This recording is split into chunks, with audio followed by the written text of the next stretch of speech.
1903년 12월 17일 수십 번의 실패 끝에 라이트 형제가 최초로 하늘을 날았습니다. 라이트 형제는 이 기쁜 소식을 제일 먼저 여동생 캐트린에게 알리고 싶었습니다. 그래서 전보를 쳤습니다. 전보의 내용은 드디어 40m를 날았다. 이번 크리스마스에는 집에 갈 것임. 이게 전보의 내용입니다. 이 전보를 받아든 캐트린은 너무 기뻤습니다. 빨리 이것을 사람들에게 알리고 싶었어요. 지역신문 편집장에게 달려가서 그 전보를 보여줬습니다. 편집장은 마치 자신의 일인 양 기뻐하면서 캐트린에게 이렇게 말합니다. 와, 이번 크리스마스는 오빠들과 함께 지낼 수 있겠네요. 끝입니다. 여러분, 이 전보에서 정말 기쁜 소식은 뭐죠? 라이트 형제가 하늘을 날았다는 겁니다. 그런데 이 편집장은 라이트 형제가 하늘을 나는 거에 전혀 관심이 없습니다. 성탄절에 와서 가족이 함께 크리스마스를 보낸다는 거, 여기에만 관심이 있는 것이죠. 하늘을 나는 거에 관심이 없는 사람은 라이트 형제의 기쁨, 캐터린의 이 기쁨을 함께 나눌 수가 없습니다. 요즘 우리나라도 포장 문화가 굉장히 많이 발달했습니다만은 과거에는 포장을 가장 잘하는 나라 그러면 단연코 일본을 손꼽았습니다. 일본에 여행을 가서 뭐 작은 하나 선물을 하나 사가지고 오더라도 보면 사실 내용은 뭐 이렇게 뭐 비싼 것이 아닌데 포장을 얼마나 예쁘게 해주는지 모릅니다. 포장을 보면서 감동을 하는 경우들이 많이 있었어요. 그런데 이번엔 좀 값비싼 선물을 하나를 마련을 했습니다. 그리고 포장을 예쁘게 했습니다. 그리고 돌아와서는 선물을 줬습니다. 그런데 선물을 받으니까 포장이 너무 이쁜 거예요. 그 포장을 이쁘면서 포장이 이쁘다는 이야기는 계속하고 있는데 그 안에 들어있는 내용물에 대해서는 한마디도 안 합니다. 그러면 여러분, 선물을 주는 사람 입장에서는 어때요? 기분이 좋아요, 나빠요? 뭐 나쁠 것까지는 없겠지만 지금 중요한 것은 포장되어져 있는 그 내용물이 중요한 거잖아요. 그 내용물에다가 내 마음을 담아서 주는 것인데 포장이 너무 과하다 보면 그 포장이 오히려 그 내용물을 돋보이게 만드는 것이 아니라 오히려 그 내용물을 초라하게 만들 수가 있습니다. 그래서 때로는 포장을 보면서 굉장한 기대를 했다가 포장을 뜯어보니까 그 안에 있는 내용물이 내가 생각했던 것만큼 좋은 것이 아닐 때 실망을 하는 경우도 있죠. 성탄절은 하나님의 아들 예수님이 인간의 몸을 입고 이 땅에 아기 예수로 탄생하신 날입니다. 하나님께서 인류에게 구원을 선물로 주시기 위해서 자기 아들을 구원의 선물로 보내주신 날입니다. 성탄절이 있어서 사순절이 있고 부활절이 있고 성령 강림절이 있습니다. 만약에 성탄절이 없으면 다른 절기는 있을 수가 없겠죠. 아니, 이 세상에 기독교란 이 진리가 결코 존재하지도 않았을 것입니다. 오늘 본문에 보면 한밤중에 목자들에게 주의 사자가 나타나서 아기 예수 탄생 소식을 전하면 이때 그가 이렇게 노래하죠. 내가 온 백성에게 미칠 큰 기쁨의 좋은 소식을 너희에게 전한다. 큰 기쁨의 좋은 소식입니다. 아기 예수 탄생 소식은 하나님께서 온 인류에게 보내신 큰 기쁨의 좋은 소식이자 좋은 선물입니다. 그러므로 성탄절에 사람들이 기뻐하고 즐거워해야 되는 이유는 뭐죠? 아기 예수 탄생 그 자체를 우리가 기뻐하고 즐거워해야 됩니다. 왜요? 하나님께서 우리에게 보내신 구원자 그리스도 주이시기 때문입니다. 아멘. 그렇지 않으면 우리가 성탄을 기뻐하고 즐거워할 이유는 전혀 없는 거죠. 그런데 현실은 그렇지 않습니다. 세상에는 성탄이 대체 무슨 날인지도 모르는 사람들이 있어요. 왜 이 성탄절을 기뻐해야 되고 왜 이 성탄절을 우리가 축제로 보내야 되는지를 전혀 알지 못한 채 그저 성탄절이 되면 부드러운 캐롤송을 듣고 또 사랑하는 이들과 선물을 나누기 위해서 준비하고 같이 가족이 모여서 식사를 하고 또 파티를 여는 그저 하나의 축제 정도로 여기는 사람들이 많습니다. 마치 선물의 내용보다는 포장에 감격하는 사람들의 그 어리석음과 오늘 이 성탄절을 맞이 성탄의 의미를 진정으로 알지 못한 채 그저 축제의 한 날 정도로 생각하는 이들 하나도 다를 바가 없겠죠.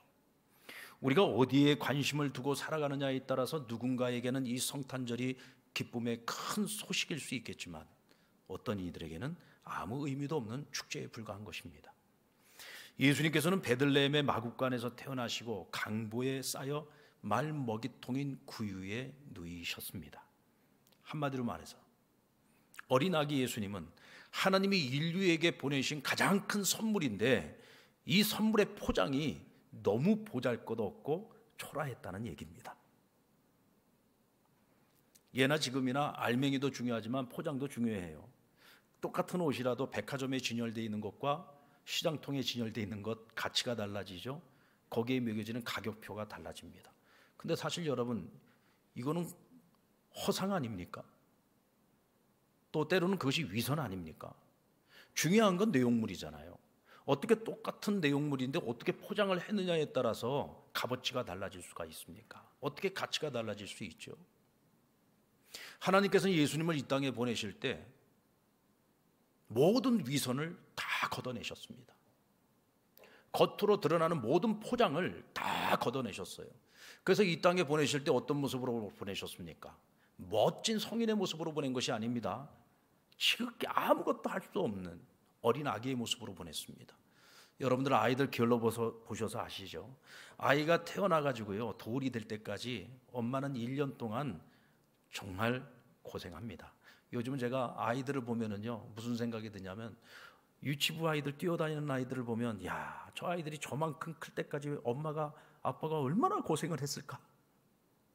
거의 밤잠을 이루지 못하잖아요. 자면서도 몇 번씩 깨지 않습니까? 자다가도 일어나는 아이들 우유 먹여가면서 그렇게 길러야 아이들이 제 발로 걸을 수 있는 나이가 됩니다. 하나님께서는 이 땅에 구주로 오시는 예수님을 이와 같이 사람 손이 많이 가야 되는, 아빠 엄마의 사랑을 먹으면서 성장해야 되는 어린 아기로 이 땅에 보내셨습니다.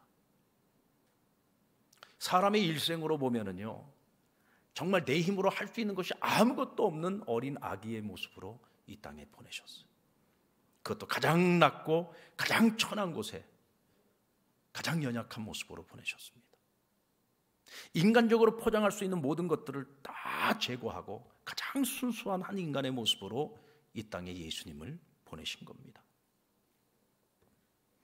이와 같은 계획을 하나님께서 어느 날 즉흥적으로 하신 게 아닙니다. 오래전서부터 선지자들을 통해서 앞으로 오실 메시아 예수 그리스도는 어떤 모습으로 올 것인지에 대해서 말씀하셨어요. 절대로 대단한 모습으로 오는 것이 아니다. 사람들로부터 주목받을 만한 모습으로 오는 것이 아니다. 초인의 모습으로 오는 것이 아니다. 가장 작고 가장 보잘것없고 가장 연약한 모습으로, 그것도 가장 낮은 곳으로 오실 것이라고 선지자들을 통해서 끊임없이 말씀하셨습니다. 구약 성경에 나타나고 있는 예수님에 관한 그 모든 계시들은 가장 작고 초라한 모습으로 계시하고 있어요. 그럼에도 불구하고 사람들은 그런 성경의 선지자들을 통해서 예언되어진 예수님의 모습을 인정하려고 하지 않았습니다. 그래서 오신 예수님이 그리스도라는 사실을 유대인들은 누구도 믿지 않으려고 했습니다. 받아들이려고 하지 않았습니다. 심지어는 성경을 가장 잘 알고 있는 바리새인과 서기관들조차도 선지자들을 통해서 예언된 말씀을 무시해버렸습니다. 예수님이 너무나 초라하게 포장되었다는 이유만으로 무시하고 인정하지 않았던 것이죠. 만약에 예수님께서 베들레헴 마구간에서 태어나지 아니하시고 수도 예루살렘 태생이라고 한번 생각을 해봅시다. 가난한 목수의 아들이 아니라 정치적으로나 경제적으로 아주 유력한 가문에서 태어났다고 합시다.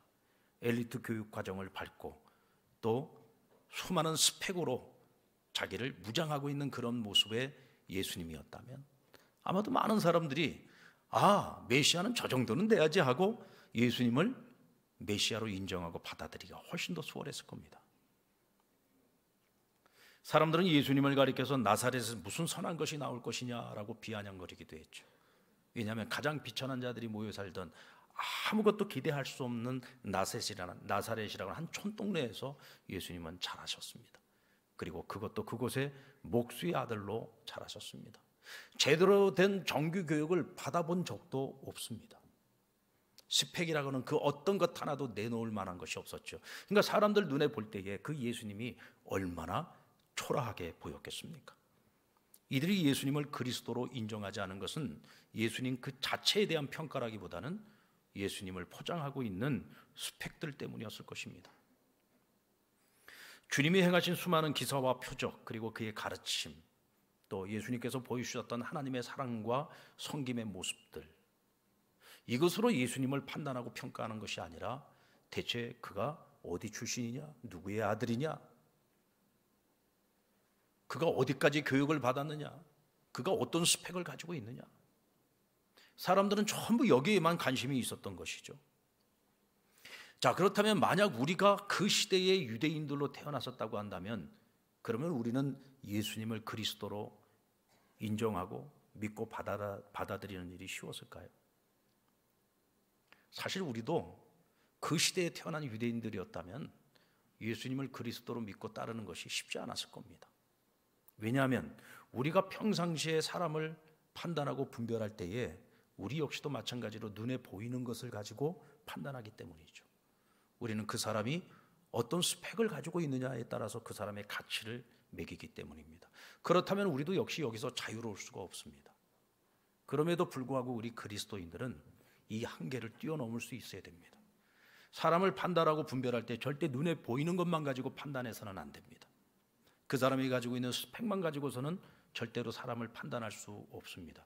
우리가 이것 한 가지만 분명히 알고 살아도 우리는 인생을 보다 더 지혜롭게 살아갈 수가 있겠죠. 오늘날에도 예수님께서는 우리에게 다가오시고 우리 옆으로 찾아오실 때 굉장한 스펙을 가지고 굉장히 매력적인 모습으로, 굉장히 그럴듯한 모습으로 우리에게 찾아오시지 않습니다. 마태복음 25장에 나오는 양과 염소의 비유가 있습니다. 마지막 때, 심판의 때가 되면 하나님께서 우편으로 좌편으로 그들을 갈라놓습니다. 우편에는 양을, 그리고 좌편에는 염소를, 그리고 우편에 있는 자들을 하나님께서는 의로운 자라고 하시고 그들에게 하나님 나라를 약속해 주십니다. 이때 예수님께서 하신 말씀이 뭡니까? 내가 줄일 때에 너희가 먹을 것을 주었고, 목마를 때에 나를 마시게 하였고, 나그네 되었을 때 돌보았고, 옥에 갇혔을 때에 와서 보았다라고 말씀하십니다. 그러자 의인들이 말합니다. 예수님, 우리가 언제 주님을 그렇게 섬겼습니까? 그러자 주님께서 말씀하시기를 너희가 지극히 작은 자 하나에게 한 것이 곧 나에게 한 것이다 라고 말씀하셨습니다. 여러분 기억하십시오. 이 성탄절에 주님께서 찾아오신다면 주님께서 가장 먼저 찾아가실 곳이 어디일까요? 가장 먼저 찾아올 사람은 누구일까요? 주님께서 우리에게 찾아오신다면 주님께서는 우리에게 어떤 모습으로 찾아오실까요? 여러분 굉장히 스타성 있는 모습으로 오시지는 않을 겁니다. 어쩌면 가장 작은 자의 모습으로, 가장 초라한 자의 모습으로, 누구도 주목하지 않는 자, 누군가가 손 내밀어서 도와주지 않으면 오늘 이 하루를 견딜 수 없는 사람, 누군가가 찾아와서 옆에 있어주지 아니하고 위로해주지 아니하면 스스로 목숨을 끊어야 할 사람, 어쩌면 이 세상에는 누군가가 함께 있어줘야 될 사람들이 있을 겁니다. 주님께서 찾아오신다면 어쩌면 주님께서는 우리 옆에 그런 자의 모습으로 찾아오실 수 있습니다.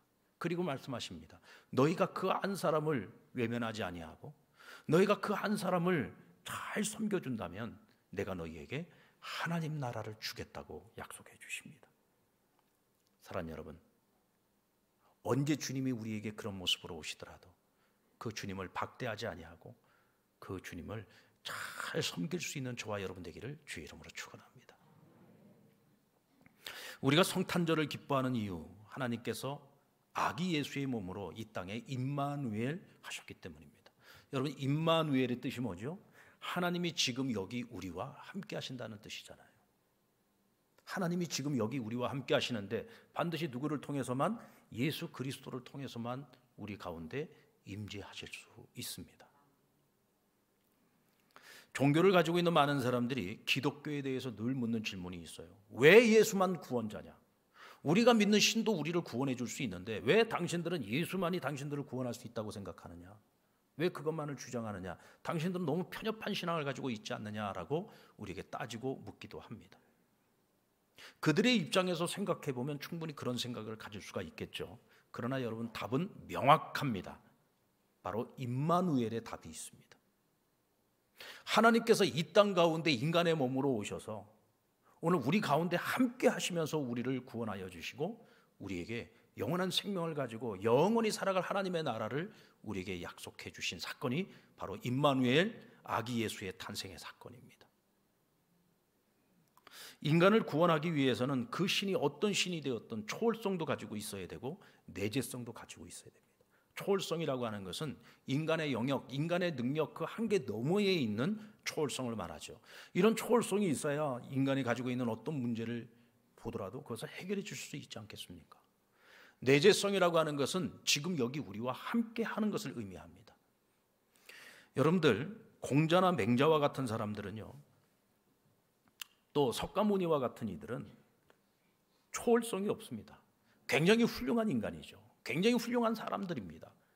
그러나 그들에게는 초월성은 없었습니다. 그들의 종교 안으로 들어가서 보면 나중에 만들어진 초월성은 있을런지 모르지만 처음부터 그들이 초월성을 가지고 있었다는 말씀은 없습니다. 왜냐하면 그들은 하늘로부터 온 자들이 아니기 때문에 그렇습니다. 그런가 하면 내재성 역시도 마찬가지입니다. 고대 히랍의 신화에 나오는 수많은 신들, 인도의 힌두교에 얼마나 많은 신들이 있습니까? 이슬람교의 알라와 같은 신들, 그들은 비록 신화 속의 이야기이긴 하지만 그들에게는 초월성을 가지고 있었죠. 그러나 신이 인간을 구원하겠다고 친히 이 땅에 내려와서 인간을 구원하기 위해서 어떤 노력을 했던 신도 없습니다. 그래서 이런 모든 종교들의 구원은 자력구원입니다. 신으로부터 주어지는 구원이 아니라 스스로 노력해서 자기 의를 쌓아서 그 의로 말미암아 얻는 구원입니다. 자력구원입니다. 그런데 여러분, 오직 기독교만이 하나님께서 우리에게 구원을 선물로 주셨습니다. 이 선물을 주시기 위해서 하나님이 친히 이 땅에 임마누엘 하신 거예요. 친히 이 땅에 인간의 몸으로 오셔서 우리 가운데 함께 하시면서 하나님 아버지의 크신 계획 가운데 우리를 구원하기 위해 십자가에 달려 죽으시고 장사된 지 사흘 만에 부활하셔서 우리에게 구원과 영원한 생명과 하나님 나라를 우리에게 선물로 주셨습니다. 오직 예수 그리스도만이 이 초월성과 내재성을 가지고 있는 참 신이요 참 인간입니다. 그래서 우리는 예수 그리스도의 이 탄생의 날을 구원의 날로 알고 우리가 기뻐하고 즐거워하고 또 이 날을 우리가 소중하게 여기는 것입니다. 연말이 되면 성탄절을 지으면서 유명 연예인들이 디너쇼를 하거나 혹은 특별 공연을 하기도 합니다. 이 창원에도 보니까 이런 행사들이 있더라고요. 막 플랜카드가 막 나부끼고 있더라고요. 여러분들 그런 디너쇼 자리에 한번 가서 식사 한번 하고 또 노래를 듣고 하려면요 수십만 원을 지불해야 됩니다. 혹시 여러분들 티켓 가지고 계시는 분 계십니까? 뭐 다들 오늘 이렇게 예배 나오시느라고 거기 갈 시간이 없었을 거라고 생각합니다. 여러분들, 내가 삶의 여유가 있고 내가 또 그런 것들을 좋아하면 얼마든지 누릴 수 있죠. 그것이 뭐 그런 디너쇼에 간다고 해서 그게 잘못됐다는 얘기가 아니에요. 얼마든지 우리가 여유가 있으면 또 그런 것들을 좋아하면 누릴 수 있습니다. 그게 나쁜 게 아닙니다. 그런데 문제는 우리는 내가 누릴 수 있는 권리가 있는 것만큼 우리가 마땅히 해야 할 책임도 있다는 사실을 기억해야 됩니다. 우리가 수십만 원을 주고 그런 디너쇼에 가서 먹고 즐길 여유가 있다고 한다면 우리는 그 중에 절반이라도 어려운 이웃들과 함께 나눌 수 있는 따뜻한 마음의 여유도 있어야 합니다.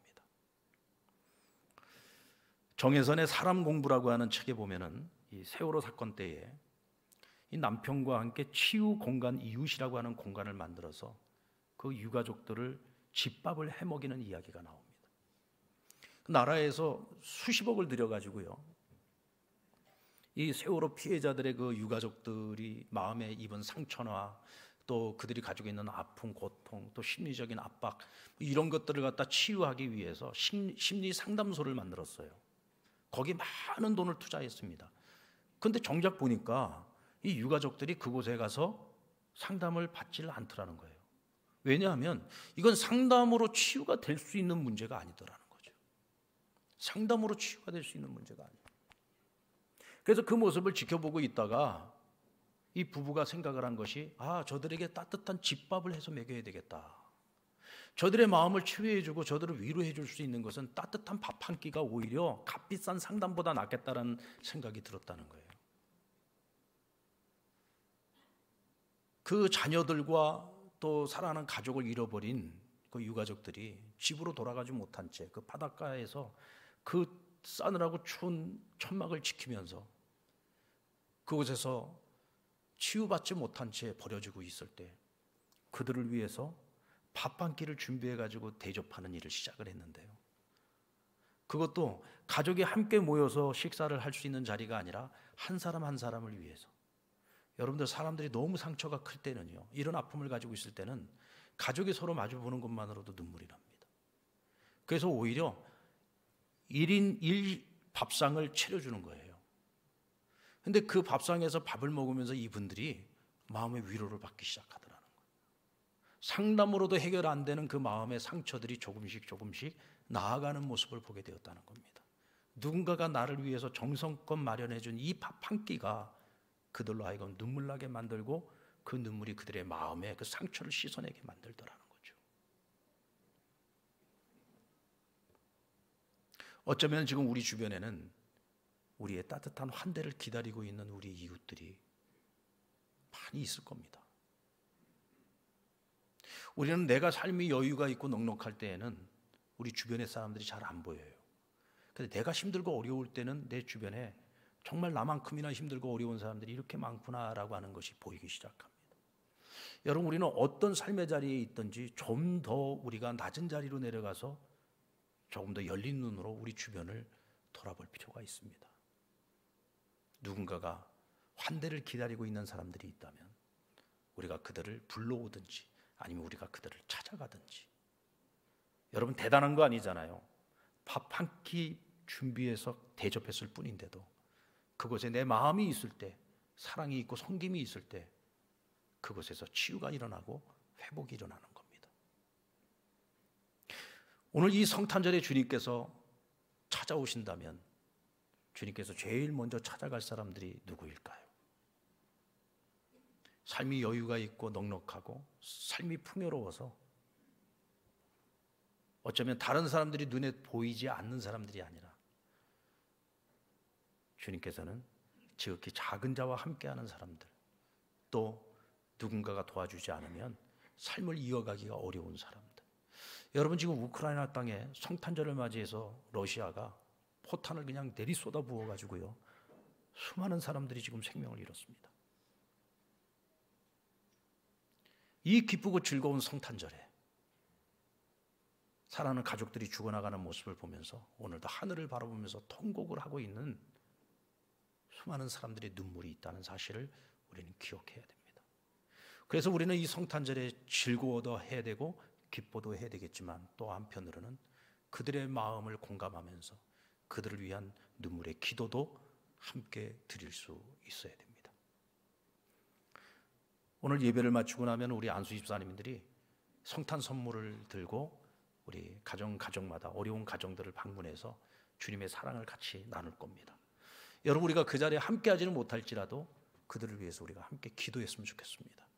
하나님, 우리의 작은 정성이지만 그들의 눈물을 닦아줄 수 있고 위로해 줄 수 있는 성탄의 작은 선물이 되었으면 좋겠습니다. 뿐만 아니라 우리가 매일매일 1년 365일 살아가는 우리의 모든 삶의 자리가 주님의 사랑을 나누고 따뜻한 배려와 위로와 환대가 있는 삶을 살아갈 수 있는 저와 여러분 되기를 우리 주님의 이름으로 축복합니다.